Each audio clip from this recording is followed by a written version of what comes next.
Assalamualaikum warahmatullahi wabarakatuh. Perkenalkan, saya Vigo Febrio. Hari ini kita akan melanjutkan siklus akuntansi perusahaan jasa yang bernama servis handal, dan sekarang kita sudah sampai di jurnal penyesuaian. Lalu, mengapa kita harus membuat jurnal penyesuaian? Alasannya karena kita menggunakan asumsi accrual basis, dan asumsi ini memengaruhi prinsip pengakuan pendapatan dan prinsip pengakuan beban. Nah, tujuan dibuatnya jurnal penyesuaian ini untuk memastikan apakah prinsip pengakuan pendapatan dan pengakuan beban tersebut sudah dipatuhi atau tidak, dan yang kedua itu untuk menunjukkan atau agar saldo dari akun-akun yang disajikan dalam laporan keuangan itu menunjukkan nilai yang sebenarnya. Oke, mari kita analisis akun-akun apa saja yang akan kita sesuaikan.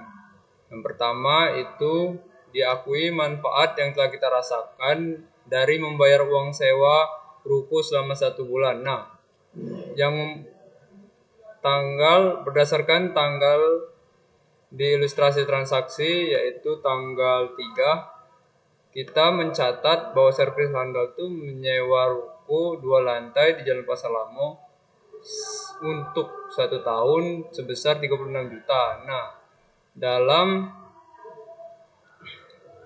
membuat laporan keuangan, hal ini harus dihitung berapa besar beban yang harus kita catat pada bulan tersebut. Ini juga masuk ke dalam asumsi periodisitas, di mana kita membuat laporan keuangan itu bisa per bulan, per 3 bulan, 6 bulan, dan 1 kali dalam 1 tahun, yaitu tahunan. Selanjutnya, mari kita akan hitung berapa penyesuaian dalam 1 bulannya. Dan untuk perusahaan servis handal ini membuat laporan keuangan per 1 bulan ya. Jadi kita lihat akun prepaid rent sebesar 36 juta itu untuk 1 tahun. Maka 1/12 dikali 36 juta itu 3 juta. Berarti dalam 1 bulannya beban sewa sebesar 3 juta. Mari kita jurnal tanggal 31 Oktober 2021, berarti akun rent expense pada prepaid rent. Artinya rent expense bertambah di debit dan prepaidnya berkurang sebesar 3 juta. Karena harta prepaid rent tadi sudah diakui sebagai beban, jadi dikurangkan sebesar 3 juta. Oke, selanjutnya itu yang terpengaruh adalah diasumsikan bahwa equipment disusutkan dengan metode garis lurus untuk 5 tahun dan diakui selama 1 bulan. Maka kita bisa lihat di sini nilai equipment kita 55 juta dibagi 5 sama dengan 11 juta untuk 5 tahun, dan karena kita ini per bulan maka dibagi lagi menjadi dengan 12, yaitu jadinya sebesar 667.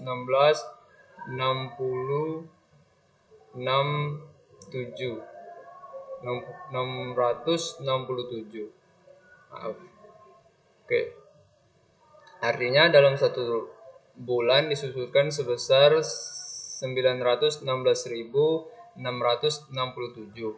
Mari kita jurnalnya yaitu depreciation expense of equipment pada akumulasi depreciation equipment sebesar tadi 900.667.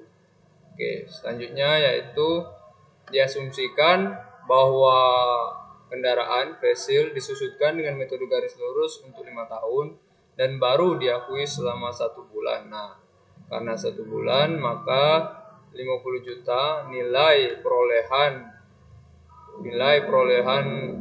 kendaraan dibagi selama 5 tahun dan dibagi lagi 12 karena untuk diakui selama 1 bulan ya, karena kita membuat laporan keuangan itu per 1 bulan.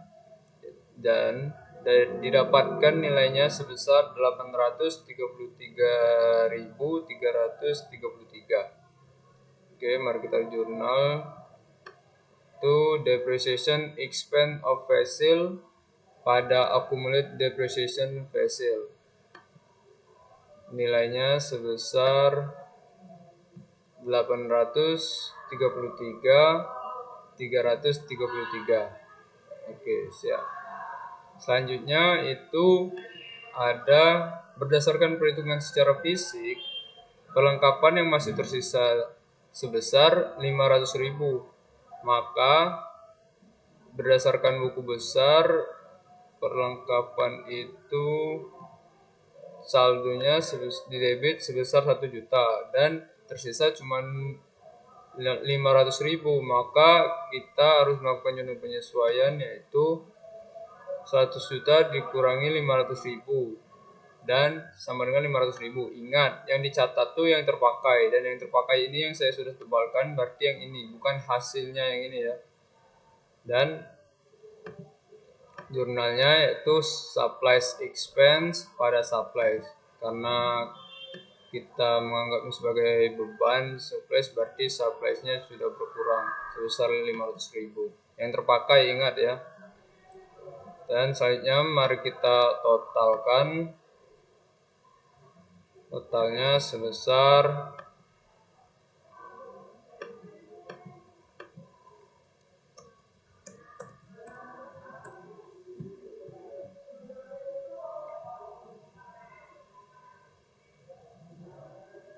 5.250.000 rupiah, sama ya, kiri dan kanan di debit.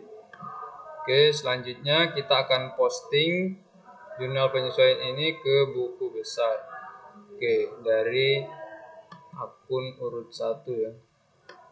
Di sini kita lihat bahwa prepaid rent tadi ada penyesuaian. Mari kita jurnal. Adjusting di debit sebesar dikreditkan ya sebesar 3 juta dan saldo debit sebesar 33 juta. Selanjutnya di supplies tadi ada tanggal 31 Oktober adjusting di kredit sebesar 500.000, maka saldo debit sebesar 500.000. Oke, lanjut ke akumulasi depreciation of equipment. Ada penyusutan ya, adjusting sebesar di kredit karena ini akumulasi mengurangkan saldo dari equipment, maka di kredit sebesar 916.667 rupiah. Dan selanjutnya itu accumulate depreciation of vessel tanggal 31 adjusting di kredit juga sebesar 833.333 rupiah. Saldo debit sama. Selanjutnya, dan ingat ya, oke. Selanjutnya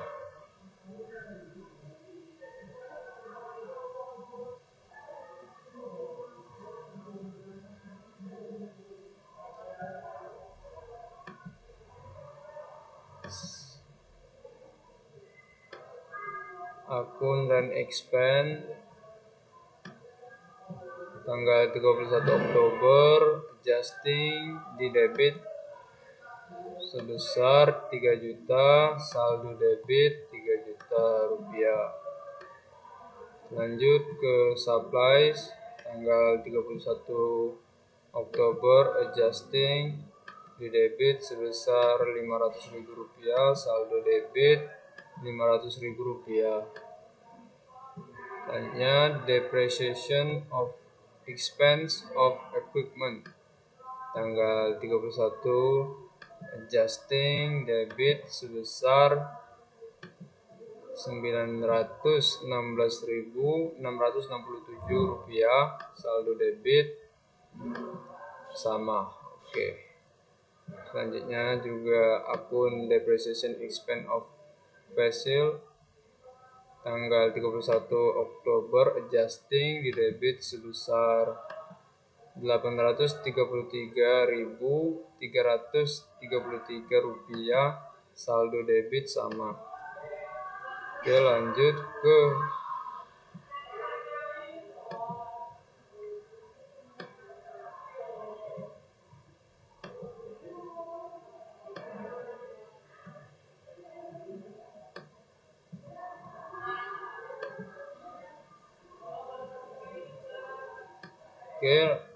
saya rasa cukup, semuanya sudah diposting ke buku besar. Maka saldo-saldo yang terbarukan ini kita susun ke neraca saldo setelah penyesuaian, yaitu dari akun kas. Sini saldo akhirnya di kas sebesar 62.600. Pertama-tama kita membuat account number seluruh akun,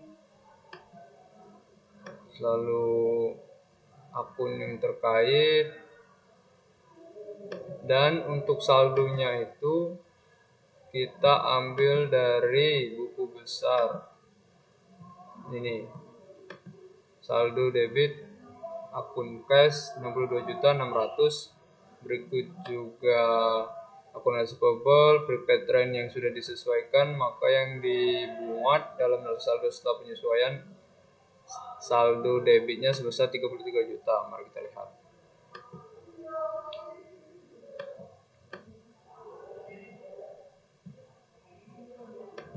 Bisa kita lihat di sini saldo prepaid rent sudah berubah karena sudah disesuaikan, dan totalnya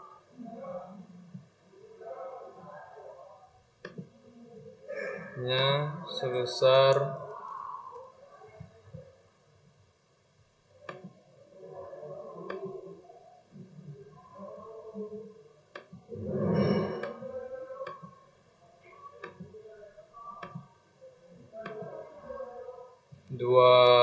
220.750.000 rupiah, sama ya debit kreditnya. Oke, selanjutnya kita akan menyusun laporan keuangan, yaitu yang pertama yang kita buat itu adalah laporan laba rugi. Isi dari laporan laba rugi ini berupa akun-akun nominal. Akun-akun nominal itu apa saja? Yaitu akun-akun pendapatan dan beban. Biasanya ditandai dengan nomor akun 4 sampai dengan 7 atau 6 tergantung banyak atau dikitnya akun pada perusahaan tersebut. Oke, mari kita buat. Pertama itu kita harus lihat penerimaannya apa saja. Penerimaan dalam laporan laba rugi ini hanya ada akun service revenue, karena ini perusahaan jasa, jadi cuman ini yang dianggap sebagai penerimaan atau pendapatan. Oke, mari kita lakukan.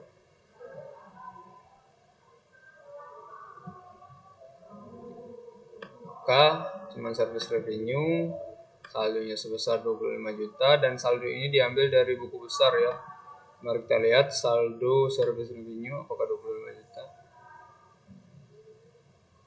Sudah pasti seharusnya 25 juta. Oke, sudah dilihat di sini. Saldo per ini 28 ya, yang terakhir 28 Oktober.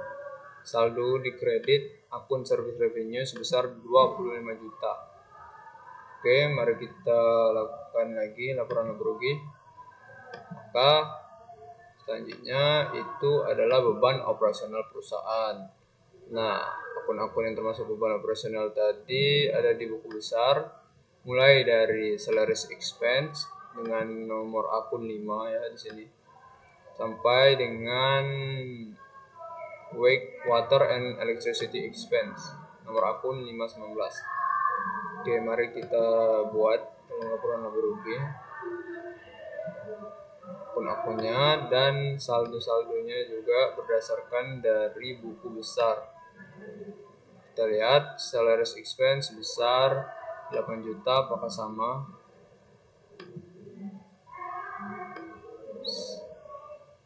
Salaries expense 8 juta, rent expense 3 juta, supply expense 500.000. Kita lihat sama kan? Setelah kita sama, maka kita totalkan sini sebesar 14.650. Jadi laba kotor atau penerimaan dikurangi dengan total, sini total ya, total beban operasional, maka didapat laba bersih sebesar 10.350.000. Selanjutnya ini laba bersih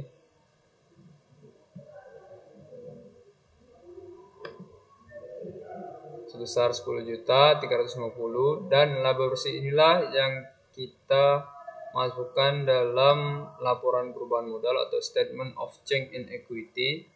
Pertama-tama itu ada Budianto Capital terlebih dahulu.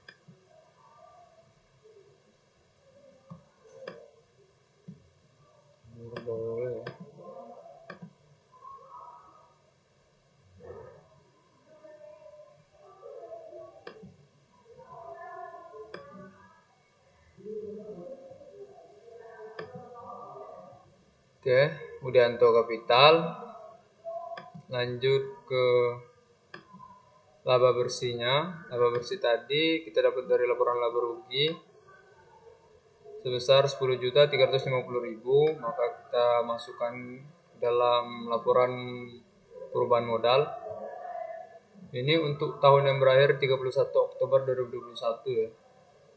Itu sebesar 10.350.000, dan ada juga pengurangan berupa Budianto Private per 31 Oktober. Nah, data dari Budianto Capital ini sebesar 150 juta diambil dari buku besar. Mari kita lihat. Budianto Capital itu sebesar 150, dan Budianto Private juga ada sebesar 5 juta, itu tanggal 31 Oktober dia mengambil untuk keperluan pribadinya. Maka juga akan dilaporkan dalam laporan perubahan modal. So, ada surplus atau pendapatan yang lebih sebesar 5.350.000, dan Budianto Capital per 31 Oktober 2021 itu sebesar 155.350.000. Oke.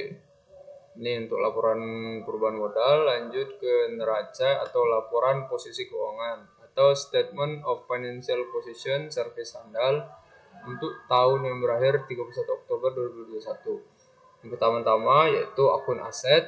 Mari kita masukkan akun-akun aset, mulai dari aset lancar dan aset tetap atau tidak lancar mungkin. Kita mengambil datanya dari buku besar lagi ya. Kita dari cash, ada account receivable, prepaid rent, supplies, equipment, accumulate-nya juga, facil, accumulate depreciation facil juga. Itu saldonya berdasarkan saldo akhirnya ya, percatatan, yaitu mari kita lihat di laporan posisi keuangannya. Akun-akunnya mari kita tuliskan. Ini aset lancar. Dan untuk akun receivable memang tidak ada saldonya dari buku besar, jadi tidak perlu kita tuliskan. Di sini akun receivable saldo debit 0. Oke, kita totalkan aset lancar sebesar berapa itu?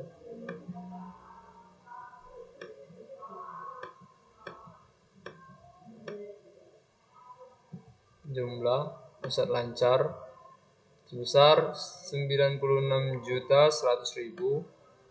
Selanjutnya itu ke aset tetap. Aset tetap terdiri dari equipment dan vessel beserta dengan penyusutannya. Terlalu kecil, terus besar kan. Mantap.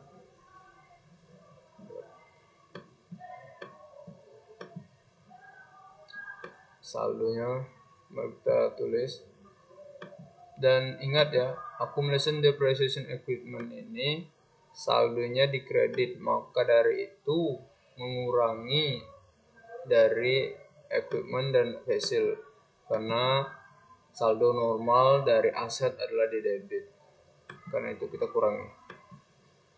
So total dari aset tetap itu sebesar 103.250.000 rupiah. Maka kita totalkan aset lancar plus aset tetap itu sebesar 199.350.000 rupiah. Maka selanjutnya liabilitas ini utang-utang kita. Utang ada dua, ada lancar sama tidak lancar juga. Dan untuk di perusahaan servis handal hanya ada satu akun ya, akun payable sebesar 44 juta, maka jumlah utang lancarnya sebesar 44 juta dan nggak ada utang jangka panjang juga karena perusahaan baru. Dan ekuitas cuma ada satu akun, yaitu Budianto Capital. Kenapa tidak Budianto Price-nya diposting ke Statement of Financial Position? Karena tadi sudah kita kurangkan di sini. Karena itu dalam neraca atau laporan posisi keuangan, Budianto Capitalnya cuman akun Budianto Capital, dan saldonya pun sudah berubah mengikuti saldo yang ada di perubahan modal. Karena kita sudah membuat laporan perubahan modal, maka saldo Budianto Capital adalah sebesar 155.350.000 rupiah. Dan sekarang kita totalkan jumlahnya.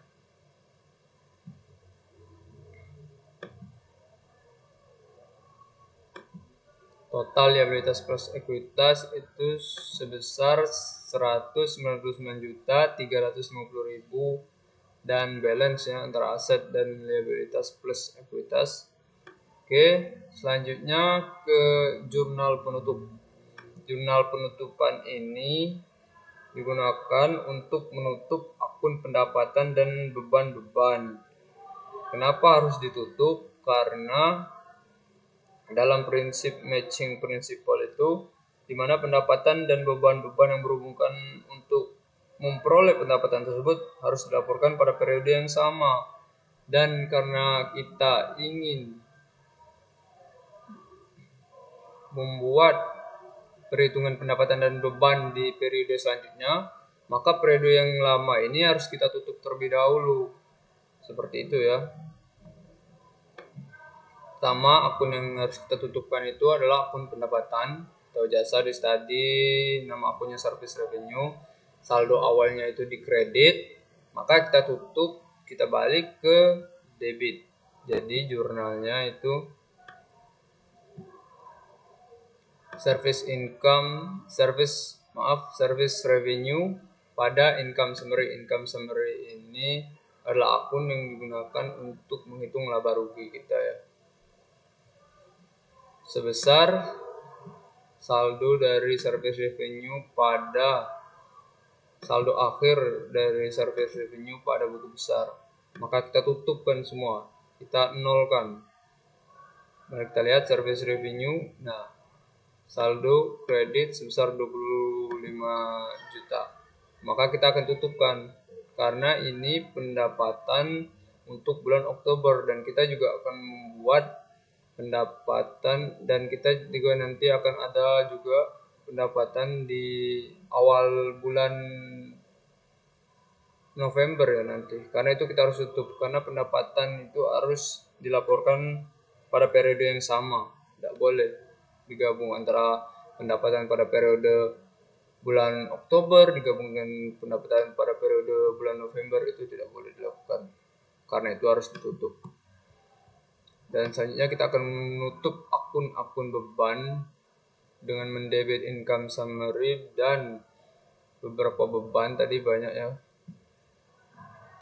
Ada salaries expense, rent expense, supply expense, dan seterusnya. Dan nilainya juga diambil dari buku besar. Jadi total income summary debit sebesar 14.600.000 rupiah. Selanjutnya kita akan melihat,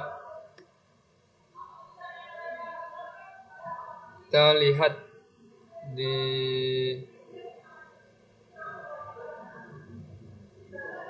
kita akan selisihkan antara income summary yang ada di kredit dan income summary yang ada di debit. Yang di kredit itu sebesar 25 juta dan yang di debit itu sebesar 14.650 juta. Itu artinya lebih besar income summary yang berada di kredit, maka kita harus menutup akun income summary tersebut.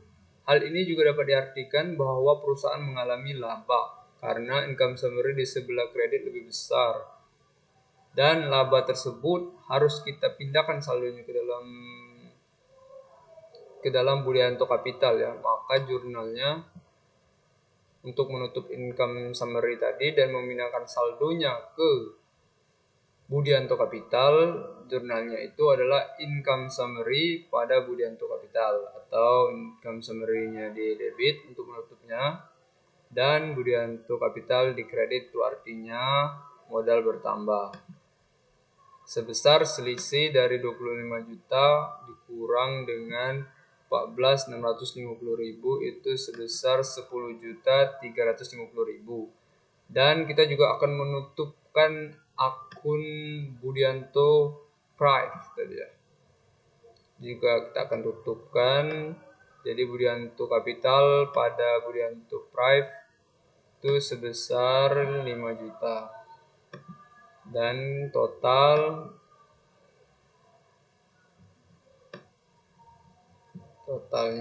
itu sebesar 55 juta. Dan setelah membuat jurnal penutup, posting lagi ke buku besar akun-akun yang sudah kita tutupkan tadi dari service revenue tadi ya. Ya, kita service revenue terlebih dahulu. Tanggal 31 closing kita tutupkan di debit sebesar 25 juta, maka saldo 0. Itu juga income summary ya, closing di kredit tadi sama sebesar 25 juta.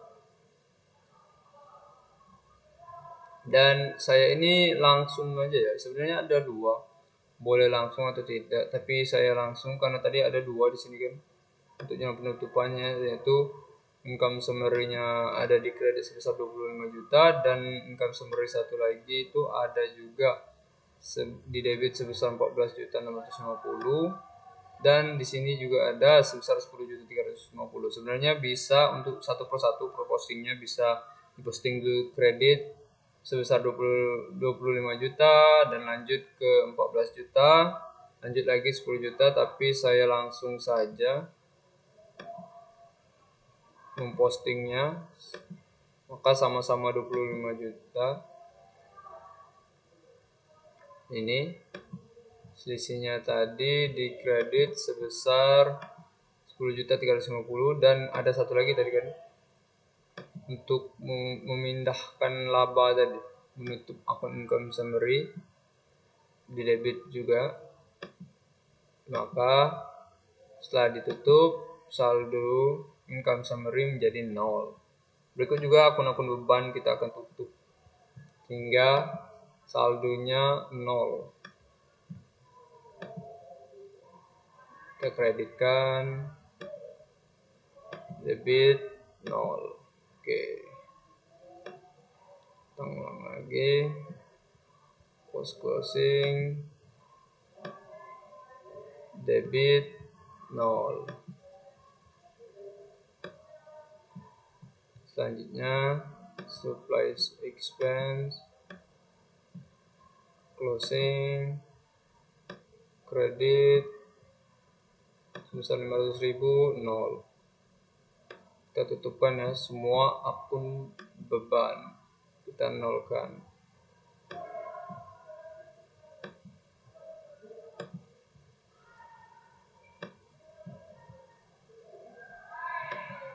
Nol. Selanjutnya depreciation expense of vessel, kredit 0.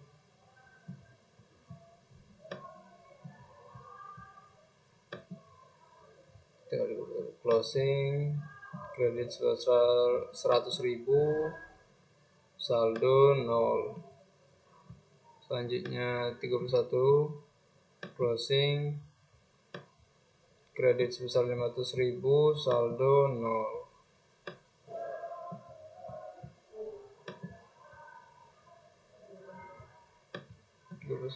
Closing, kredit sebesar 500.000, saldo 0. Dan terakhir closing tanggal 31 Oktober di kredit sebesar 300.000, 0. Oke, setelah kita tutup semuanya, price belum ya, price dan kemudian untuk kapital juga belum kita posting saldo terbarunya. Kita lihat semuanya sudah ditutup, akun pendapatan dan beban, dan tinggal akun ekuitas yang berubah. Karena perubahan ada dalam laporan perubahan modal itu kita tidak menjurnal lalu tidak memengaruhi buku besar. Nah, disinilah di jurnal penutupan inilah kita jurnal dan akan memengaruhi buku besar. Karena itu baru dibuat postingannya, closingannya itu setelah kita membuat jurnal penutupan. Kemudian untuk kapitalnya ada 2 sebesar 5 juta, ini untuk menutup akun Budianto Prive tadi, dan ini sebesar laba yang dihasilkan pada bulan Oktober sebesar 10.350. Jadi saldo akun Budianto Capital dikredit sebesar 155.350.000 rupiah. Dan kita tutupkan juga akun Budianto Prive dikredit sebesar 5 juta, saldo 0. Oke, setelah kita tutup semuanya, maka yang kita posting atau yang kita susun selanjutnya adalah neraca saldo setelah penutupan. Dan dalam neraca saldo setelah penutupan ini hanya terikat akun-akun real. Akun real itu akun-akun apa saja, yaitu akun aset, liabilitas, dan ekuitas. Karena akun-akun inilah yang akan kita gunakan untuk periode selanjutnya. Mulai dari nomor akun, nama akun, dan untuk saldo-saldonya kita ambil dari buku besar seperti cash tadi ada cashnya sebesar 62.600.000,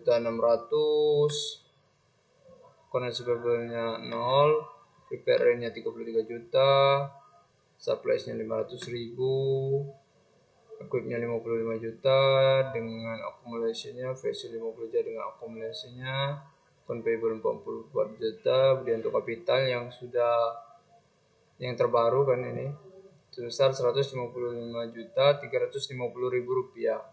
Kita susun di neraca saldo setelah penutupan, maaf. neraca saldo setelah penutupan ini nilai-nilainya total sebesar Rp201.100.000 dan balance alhamdulillah.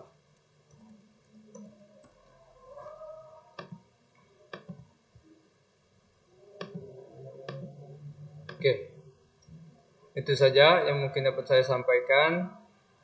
Selesai sudah siklus akuntansi perusahaan jasa, yaitu servis handal.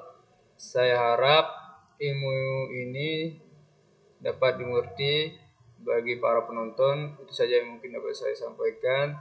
Terima kasih untuk perhatiannya dan waktunya. Saya akhiri. Assalamualaikum warahmatullahi wabarakatuh.